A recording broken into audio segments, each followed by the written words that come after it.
J'ai fait l'expérience le mois dernier de me couper des réseaux sociaux, la télévision, les médias à titre personnel. J'avais tendance, comme la plupart d'entre nous, à scroller sur Instagram pour rien. Du coup, je me surprenais perdre du temps sur Instagram en train de regarder des conneries parfois, ou parfois tuer mon temps quand je me sentais un peu fatigué, regarder un peu la télé, zapper, voir ce qu'il y avait à la télé. Et du coup, j'ai voulu faire cette expérience-là. Très souvent, on comprend les bienfaits, les bénéfices d'un point de vue intellectuel. Quand les personnes me le disaient, voilà, c'était compréhensible. Maintenant, on a certaines habitudes, des habitudes qui se répètent et pas forcément les bonnes. Et je pense que c'est intéressant d'expérimenter d'une manière concrète et pas seulement intellectuellement, mais de vivre l'expérience. Donc, ce que j'ai pu observer par rapport à cette expérience, c'est que j'ai vraiment retrouvé de l'énergie, du focus, de la productivité. C'est vrai que on n'a pas l'impression que c'est le cas, mais quand tu prends finalement 5 minutes par-ci, 10 minutes par-là, de temps de pause à regarder des conneries, etc., mises bout à bout, à la fin de la semaine, eh bien, c'est des tâches, c'est des choses que tu aurais pu faire pour ton activité notamment, et qui n'ont pas été faites et qui auraient pu être faites. Okay,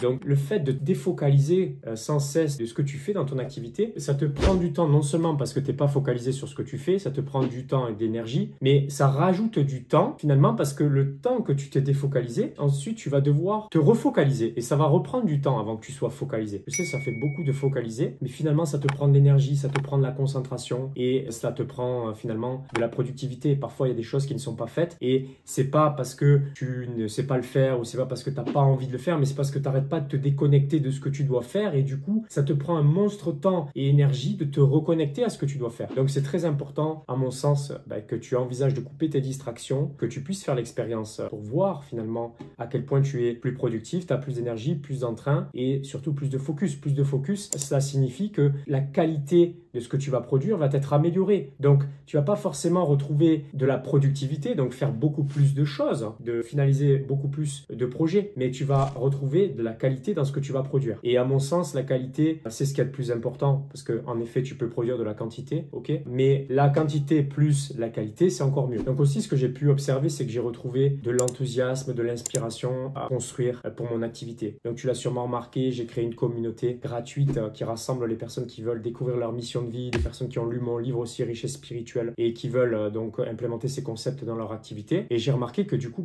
le temps que je mettais finalement dans des trucs qui n'étaient pas forcément utiles pour combler mon temps libre, parfois, en effet, quand tu n'as pas forcément de clarté sur ce que tu devrais faire ou ce que tu as envie de faire, tu vas utiliser ton temps, tu vas le combler avec des choses qui n'ont pas forcément de sens et qui ne sont pas forcément reliées à tes valeurs hautes, mais qui sont reliées à des valeurs plutôt basses, des valeurs plutôt primaires. Et donc le fait de me couper de ces distractions, j'ai observé que ça m'a donné un nouvel élan, un nouveau souffle, de l'enthousiasme à construire quelque chose qui a du sens pour moi et pour les gens qui ont accès à moi. Donc cela m'a forcé aussi finalement à envisager d'utiliser mon temps libre consciemment. Quand tu as du temps libre mais que tu ne sais pas concrètement ce que tu vas en faire, c'est-à-dire ok, dans quel objectif, dans quel but tu vas utiliser ce temps libre. Et c'est pas forcément faire des choses pour ton business, ok, mais peut-être que c'est prendre soin de tes animaux de compagnie, passer du temps avec tes proches, avec tes enfants, avec ta femme, avec ton mari, peu importe, avec ta famille. Mais est-ce que consciemment, finalement, est-ce que tu vas utiliser ton temps libre et que tu vas l'utiliser pour les choses qui ont de la valeur pour toi dans ta vie? Et très souvent, qu'est-ce que l'on fait quand on a du temps libre? Eh bien, on va le combler inconsciemment avec quelque chose qui va nous apporter ou qui va nourrir ce sentiment que l'on est en train de rechercher. Finalement, si toi, tu as besoin de connexion sociale, eh bien, c'est normal que tu prennes ton téléphone quand tu as du temps libre et finalement que tu scrolles à longueur de journée parce que ça te donne ce sentiment que tu vas nourrir ce besoin de relation, de connexion. Mais pourquoi nourrir ce besoin de cette manière-là, via écran interposé? Pourquoi ne pas le nourrir dans le concret, dans le réel, dans la vraie vie, quoi? Pourquoi ne pas aller connecter avec des gens?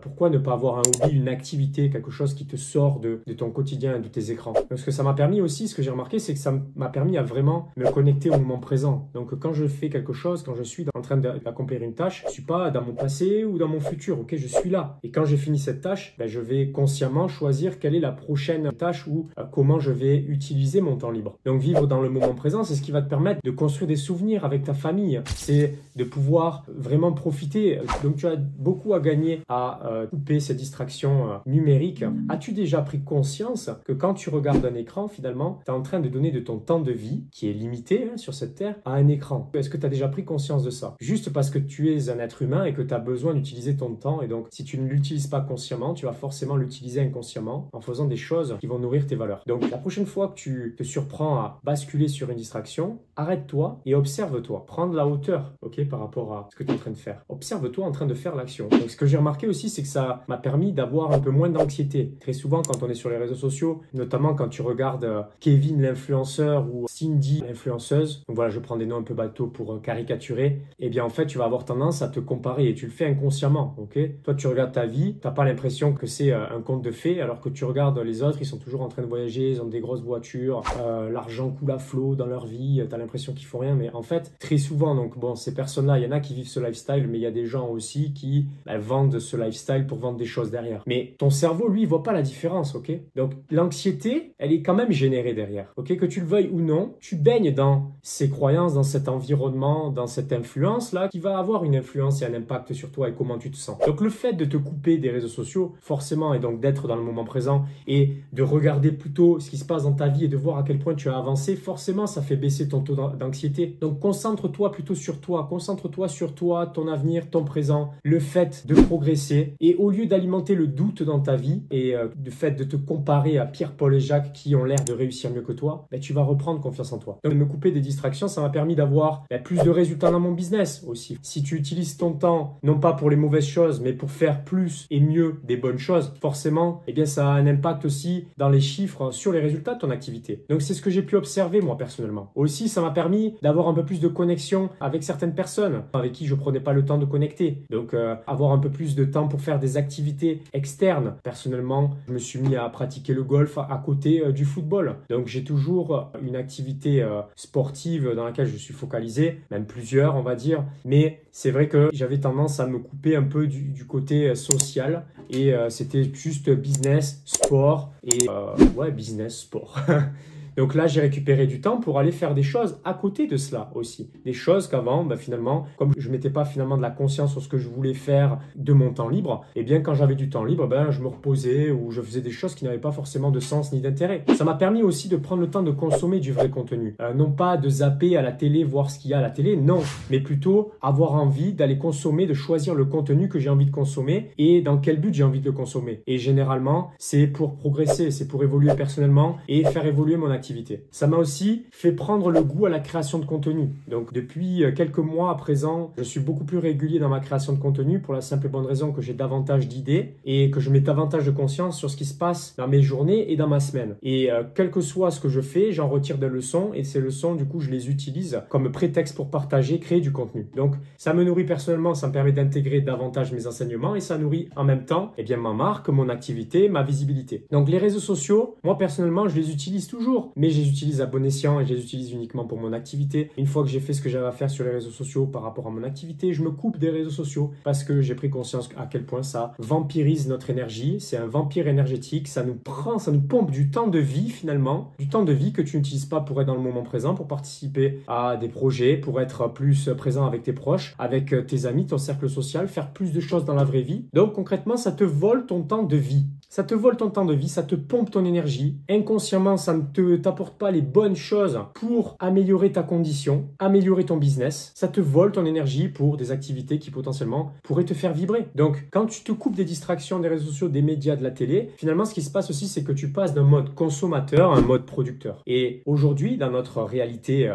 dans laquelle on vit, ça a toujours été le cas, mais aujourd'hui, finalement, quand tu passes en mode producteur, ça signifie que tu contribues. Et si tu contribues, forcément, ce que tu mets à l'extérieur, la loi d'attraction, tu prends des actions, tu mets ça à l'extérieur, forcément ça te revient comme un boomerang. Donc si tu apportes de la valeur, si tu utilises ton temps de vie, non pas pour consommer mais pour produire, ne penses-tu pas que tu vas changer ta réalité in fine? Au lieu de subir passivement les informations que l'on diffuse, au lieu de les absorber et que ton inconscient il les absorbe telles quelles, que tu le veuilles ou non, tu es influencé. Quand tu t'exposes à ce qui se passe autour de toi, aux médias, aux réseaux sociaux, tu t'exposes à l'influence de ces outils numériques. Donc au lieu de t'exposer à leur influence, pourquoi ne pas utiliser ton vécu, ton histoire pour influencer positivement les autres? Et on revient à une réalité là. Si aujourd'hui, si tu observes autour de toi ce qui se passe dans ta vie, si tu n'es pas satisfait, satisfaite de l'image que cela donne ou que tu n'es pas satisfait, satisfaite de comment tu vis, de tes conditions de vie, les résultats que tu as dans ton activité, ça revient toujours au même. C'est comment tu utilises les unités de temps qui sont disponibles dans ta journée, comment tu les utilises, c'est est-ce que tu fais les bonnes choses pour obtenir ce que tu veux. Donc si tu n'as pas ce que tu veux, si la situation n'évolue pas dans le bon sens, tu peux essayer de tourner le truc dans tous les sens, c'est que tu n'utilises pas ton temps de la bonne bonne manière. Tu utilises inconsciemment pour faire des choses qui sont connectées à tes valeurs basses, mais qui vont pas forcément nourrir tes valeurs hautes. Donc voilà, je voulais te partager un peu, grosso modo,